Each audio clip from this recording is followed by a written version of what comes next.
স্বাধীনতার 53 বছরেও দেশে প্রাথমিক শিক্ষার কাঙ্ক্ষিত উন্নয়ন হয়নি বলে মন্তব্য করেছেন প্রাথমিক ও গণশিক্ষা উপদেষ্টা অধ্যাপক ডাক্তার বিধানরঞ্জন রায় পোদ্দার।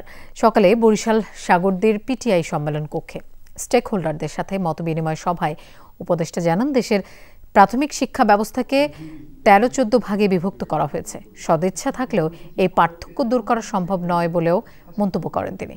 বলেন, শিক্ষার্থীদের বেশি সময় ধরে শ্রেণীকক্ষে পাঠদানের লক্ষ্যে সব স্কুল এক শিফটে নিয়ে আসার প্রক্রিয়া চলছে। চরাঞ্চলে প্রাথমিক শিক্ষার উন্নয়নের পাশাপাশি প্রজেক্টের নামে অর্থ অপচয় রোধ ও উন্নয়ন কাজের স্বচ্ছতা নিশ্চিতের উপরও সরকার গুরুত্ব দিচ্ছে বলে জানান বিধানরঞ্জন রায়। সভায় প্রাথমিক ও গণশিক্ষা মন্ত্রণালয়ের সচিব এবং প্রাথমিক শিক্ষা অধিদপ্তরের মহাপরিচালক সহ ঊর্ধ্বতন কর্মকর্তারা উপস্থিত ছিলেন। স্বাধীনতা লাভের 53 বছর পরে এসেও দেখি আমাদের এই প্রাথমিক শিক্ষাটা আরো বহু ধারায় বিভক্ত হয়ে যাচ্ছে। বর্তমানে 13-14 রকম প্রাথমিক শিক্ষা রয়ে গেছে আমাদের দেশে। আমার যতই সদিচ্ছা থাকুক না কেন, এইটাকে আমি দূর করতে পারবো না।